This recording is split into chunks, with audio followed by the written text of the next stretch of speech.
Welcome back. As you know, I'm Eli the Computer Guy here for the Daily Blob, and I wish this story was actually clickbait. But of course, in this modern world, in this dystopian hell that Trump is taking us through, of course, this is not clickbait. It practically might come true, which is just a hell of a thing. Anyways, if you've been following along with the idiocy of the Trump administration, you'll know Elon Musk and Trump have gotten into a hissy fit with each other. Elon Musk got done with Doge. Basically, he left Doge. Then afterwards, Trump is trying to get his big, beautiful, crappy-ass bill passed through Congress.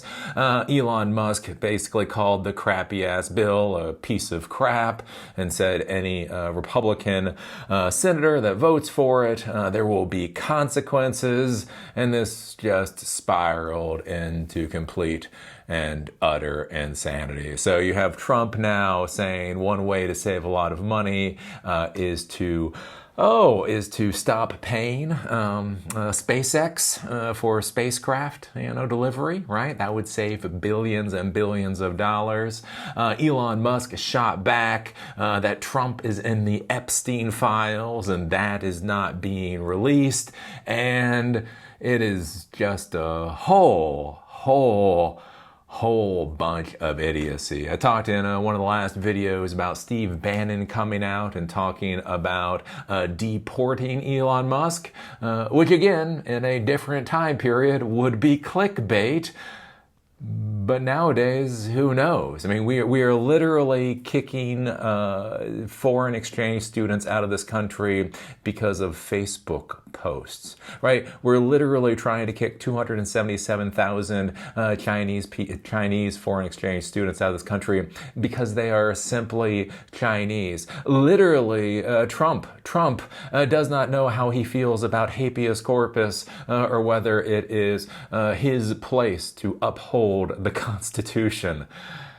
All of these things are true. However you feel about the politics, all of these things are true. So when you talk about deporting Musk, well, that's idiotically stupid, but it does appear that when Musk originally came in under his first visa, he wasn't doing everything above board the way a lot of people don't.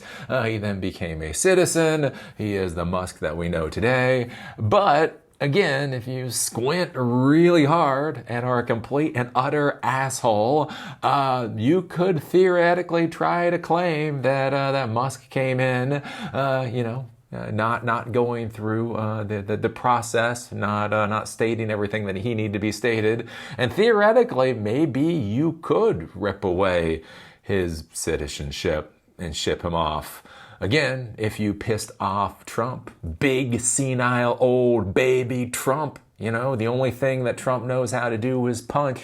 That's one of the things you hear about Trump, right? You don't hear about Trump's alliances. You don't hear about Trump building. You don't hear about Trump winning that way. What is the one thing that you hear from Trump? If you hit Trump, he'll hit you twice as hard.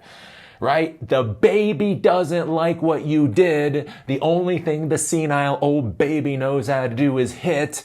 Ergo, he's gonna hit as hard as he can possibly hit. And so the curious thing now, again, like with Elon Musk coming out with the Epstein files, that is what it is. But then Elon Musk also came out and basically said in one of these Twitter posts that Trump only has 3.5 more years in office, basically to be significant on the world stage. Elon Musk has 40 years to be significant, trying to say that Elon Musk, is more significant than Musk, which... that's a way to go, I suppose. That's a way to go. And the big thing talking about today is basically this whole thing where Elon Musk talked about decommissioning the Dragon space program, right? So with SpaceX, there's the Dragon crew modules. And this is basically, at this point in time, the only way that NASA can get astronauts both into and out of space. Now, if you say, well, that seems weird. It seems like there should be competition for getting astronauts into space. And there is competition to get astronauts into space. There's something called the Boeing Starliner that can get astronauts into space. They're not so sure on the whole out of space thing. So at this point in time, SpaceX is the only American company, American way of getting astronauts both into and out of space, at least relatively safely. And so basically, again, Elon Musk having his hissy fit, then threatened to decommission the only program that allows the U.S. to get astronauts into space, which is a hell of a threat. And this is one of my arguments with the problem with the modern technology world, not necessarily the big tech companies, right? I get these questions about Eli, what are the problems with the consolidation of power in the big tech companies? And that is as it is, right? Every industry, you're going to get consolidation of power, and then you're going to have startups, and that consolidation of power is going to get broken up, and it's always going to be this big mess. Is it a good thing? No. But again, it's kind of the system that we have. So I'm not really that concerned about the consolidation of power. I'm not really concerned about SpaceX unto itself being the only way we can get into space. Again, once you design rockets, once you can build rockets, once you have all this system going, that system is there. The issue that I have is, again, is these masters of the universe where they control the company. It's not the consolidation of power in the company I'm concerned about. It's the consolidation of power in these individual people where they can basically have hissy fits and do whatever the hell they want. Again, I've talked about that before, like with Facebook. That turned into Meta, right? Mark Zuckerberg.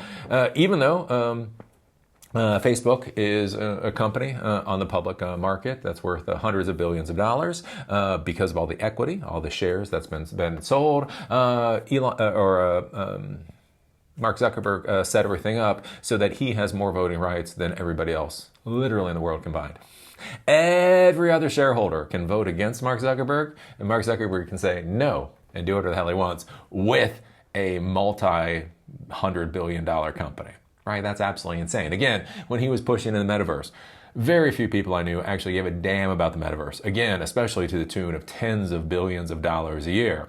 But he could push tens of billions of dollars a year into the metaverse because he controlled this public company, publicly traded company. Again, the interesting thing to see here with Elon Musk is, right, you have SpaceX. And I actually have very little to snark about SpaceX. Again, SpaceX is SpaceX. You got Starlink. We'll see what happens with that big, the Starship or whatever else. I don't know about Mars. Again, I've actually looked into this Mars thing. I'm not sure humans will do so well on Mars, but I'm not going to be snarky about it. Hey, if he can get humans to Mars, God bless him, right? But the issue is not SpaceX itself. It's that SpaceX is controlled by Elon Musk. And so if Elon Musk has a hissy fit, right, basically has a mental breakdown, he can destroy the current space program for the United States. And that's a hell of a thing. Again, if you look at most publicly traded companies, again, you have a board of directors, and they're looking at profit, they're looking at that type of thing. They would not stop sending astronauts into space because every time they send an astronaut into space, they make money. They want to make money, ergo, astronauts will keep going into space. It's one nice thing with our capitalist system, right? But you get one person in there that controls everything, and all of a sudden, right, they have the power to shut down major apparatus for theoretically the most powerful nation state to ever exist, right? And so so basically, one of the questions that's come up with this is the question of whether or not Trump will nationalize SpaceX, right? Since Elon Musk has proven he is an unreliable partner, right? Simply by threatening to decommission the Dragon spacecraft, he has proven without a doubt he is an unreliable partner. Period. Again, snark aside, everything else aside. Now you say, but Eli, what if he rolls that back? He was just angry and snotty and senile and whatever. He works 120 hours a week and he sleeps on the floor and he does crack or whatever else. He just said things before he should have. But one of the things you need to consider, again, with these corporations, these organizations, is there's ways to sabotage them that are not so obvious. Again, if you've ever dealt with employees, have you ever dealt with malicious compliance? Have you ever had employees do exactly what you tell them to do? Oh, that's a fucking day in hell for you. Anyways, if you haven't learned about malicious compliance before, If you're an employee, don't learn about it. If you're a boss, learn about it. It's a bitch. Anyways, right? The thing is, it's like when you have an organization trying to do things, it's very easy to sabotage the system to keep the ship from going in a particular direction. Again, that's one of the reasons I say you should have some sympathy for your bosses. If your organization is actually moving in a direction, you do not realize how much work it takes just to get that damn ship going somewhere, right?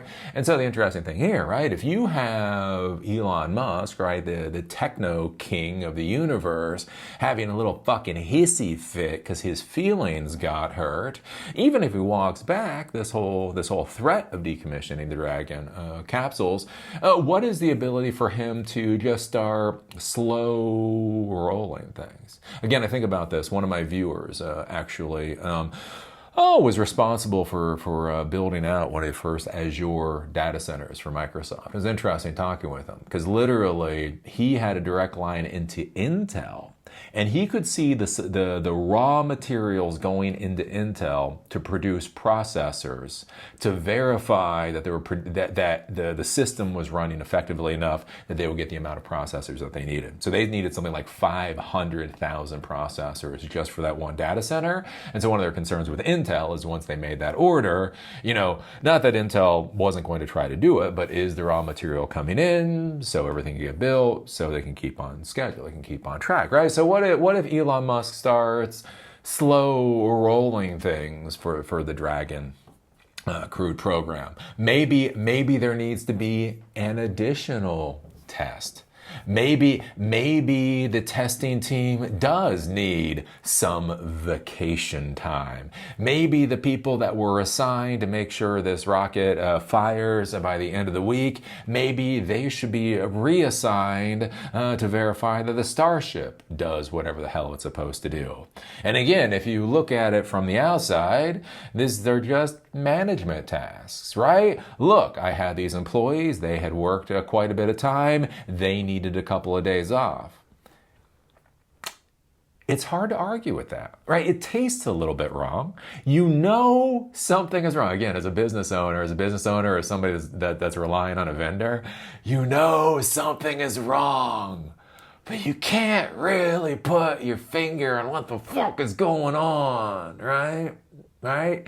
You're supposed to be getting a deliverable, but you're not getting the deliverable, and it's all weird, right? Because, again, the CEO or whoever else, they can reassign things. They can redo things. They can be like, well, I was going to agree to this order of aluminum, right? So, again, if you're dealing with rocket ships or whatever else, you're dealing with a lot of products that are coming in. And one of the things you have to think about is, right, if you have targets for delivery and you're going through the negotiation, one of the things you have to consider is you're trying to negotiate the lowest price, but you also have to negotiate the lowest price within the deliverable window. So it's like, I could wait till next year to take delivery and be able to buy this product for half the price, but I need to deliver my product in 3 months. Ergo, okay, maybe I can cut down the price by 10%.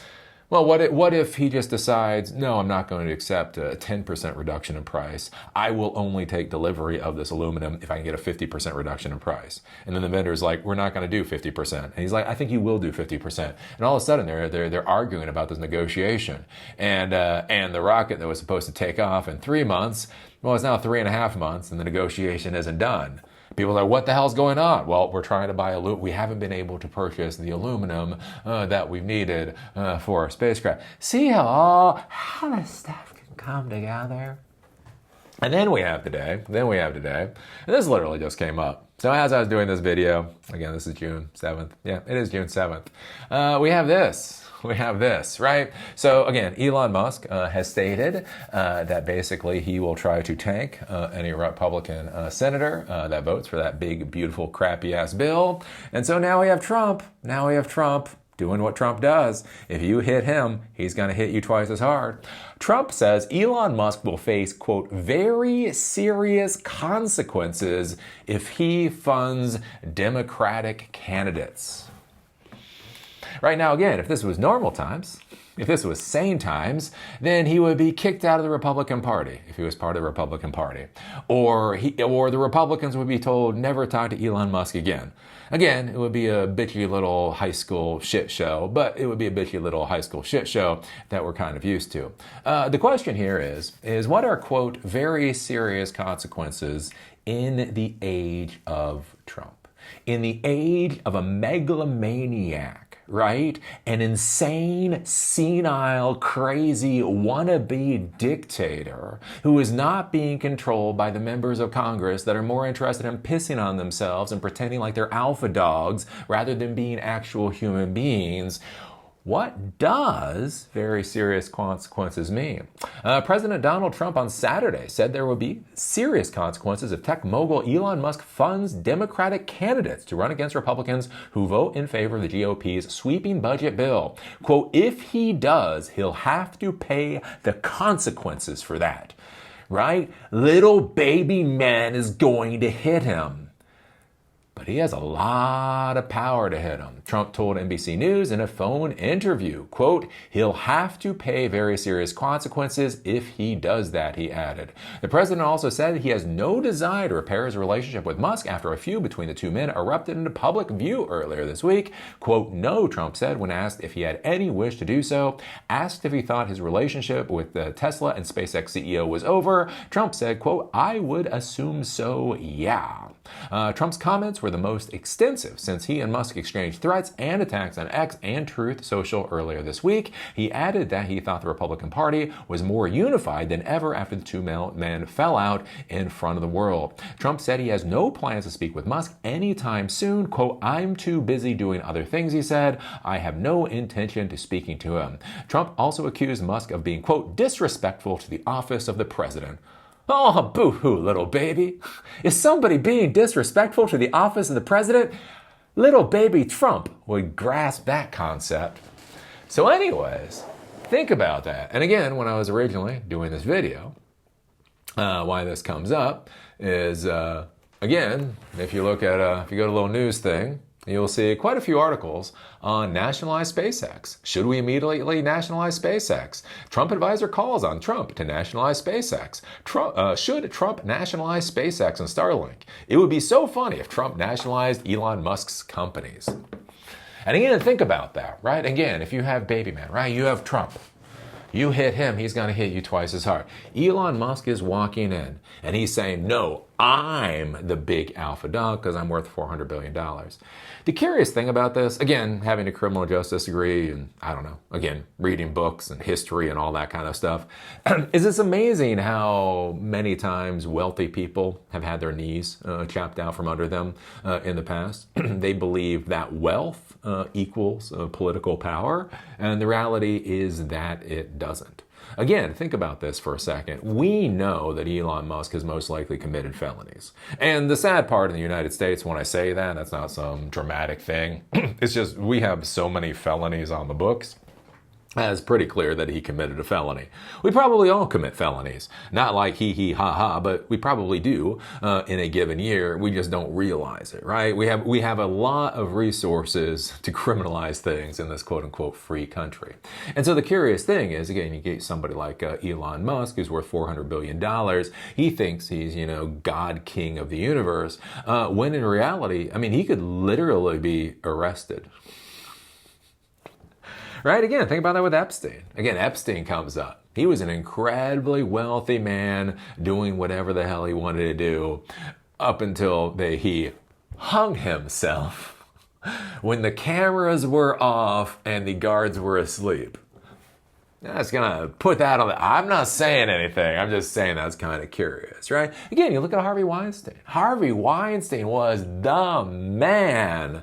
All the way until he got shoved into prison, right? All the way up until his political clout waned. Basically, the Me Too movement came in, and now basically he's been locked in prison for a number of years, and all that kind of stuff is happening, right? There's this idea with people in business that money and wealth equates to power.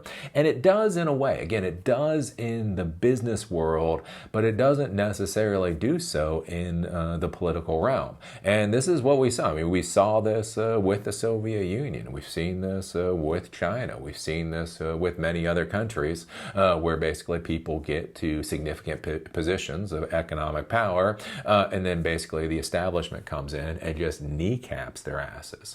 And so what's curious here, again, in our society, that it's not supposed to be that bad. Again, when you look at Epstein, Epstein was powerful, but he was fucking around with little girls, and so, okay, right? Even Weinstein, right? So the idea is you have a bad person doing things until the system turns and catches up with them.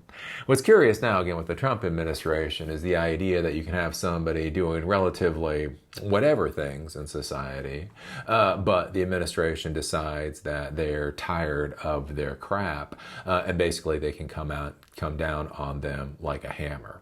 Again, think about this with federal power in the United States, the right to freeze bank accounts.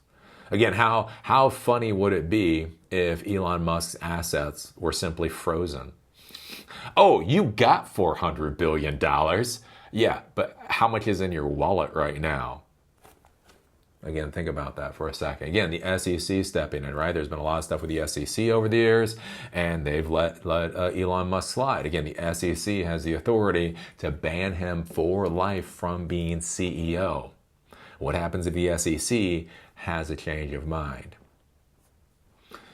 It'll be an interesting thing. And with the whole nationalizing SpaceX, it's horrible. It's horrible. God help me, I don't want to agree with Trump over anything right now. And this is the stupidest reason to agree with Trump over anything.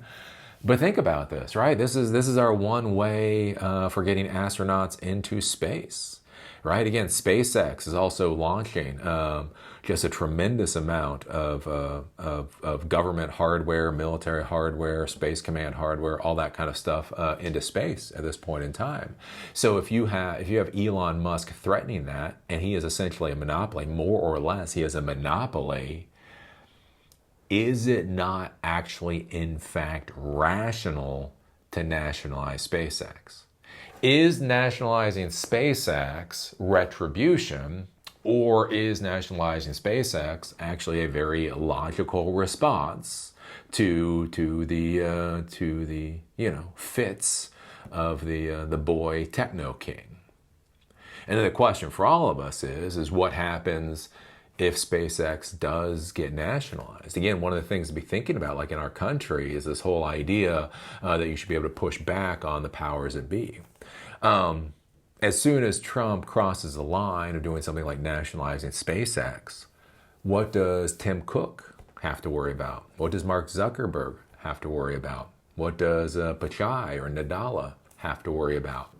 Again, what if Trump demands certain things out of Google, and basically point blank says if Pichai doesn't hand them over, that he'll get his ass kicked out of the country? Again, we talk about this thing, like we talk about, whatever. Throwing out Elon Musk, that seems funny. But how many foreign CEOs do we have running major corporations in the United States right now? How valid is the threat of deporting those CEOs if they don't toe the Trump party line? Where does that, again, put us as a society, and where does that put the technology industry? Again, think about this like with Pichai, right? So he's Google. You had the Biden administration trying to crack down on COVID misinformation.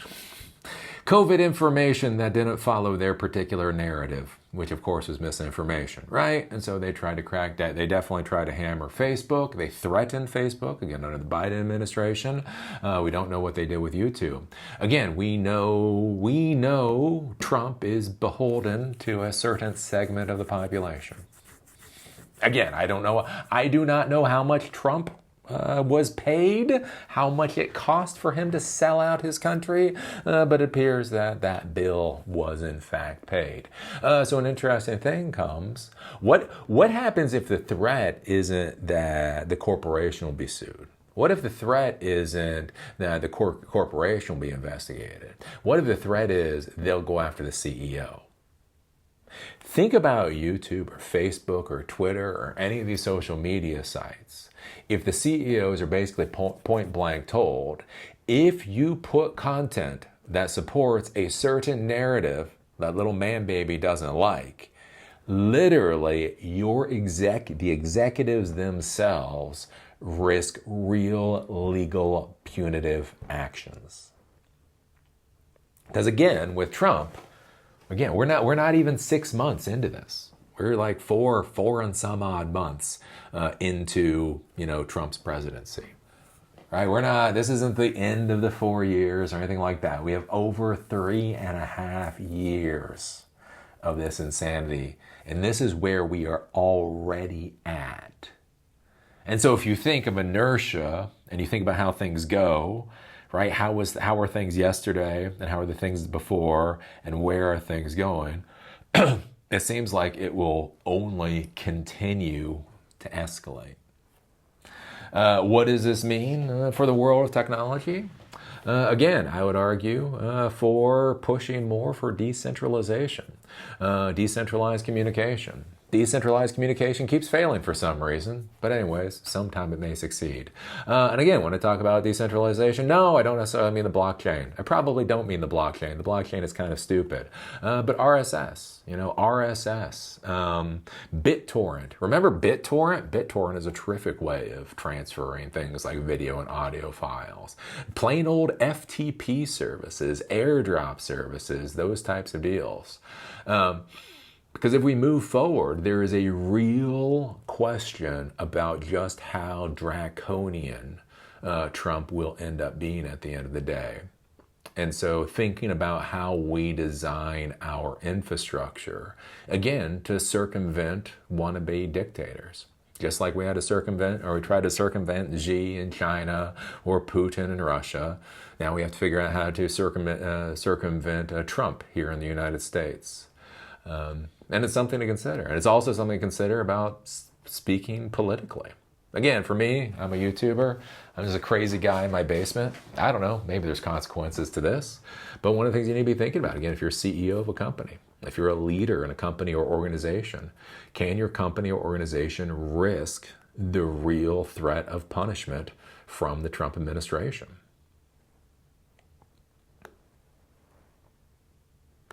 I don't know. Some things to ponder, some things to think about. And with it too, again, we talk about things like investment, right? Foreign investment, right? One of the reasons you're supposed to be able to invest in the United States is we do not do things like nationalize companies. Again, if you're a billionaire somewhere else around the world, you're thinking about putting a lot of money into the United States. If you put out the wrong tweets, if you put out the wrong Facebook posts, do you have to worry not simply about being deported out of the United States, but everything you've put into the United States being stolen away, right? Into the grubby little paws of a senile old little bastard. Anyways, some things to ponder, some things to think about. What do you think about nationalizing SpaceX? Is nationalizing SpaceX a horribly, horribly, horribly rational decision? Is this not something Trump can literally come out to the American people and say, what else was I supposed to do? He threatened access to the space station. He is a monopolist. Therefore, I had to take away his power. Again, on the same hand, just as that is so brutally rational, what are the consequences then of taking that type of action And then where do we go over the next 3.5 years if that's even contemplated?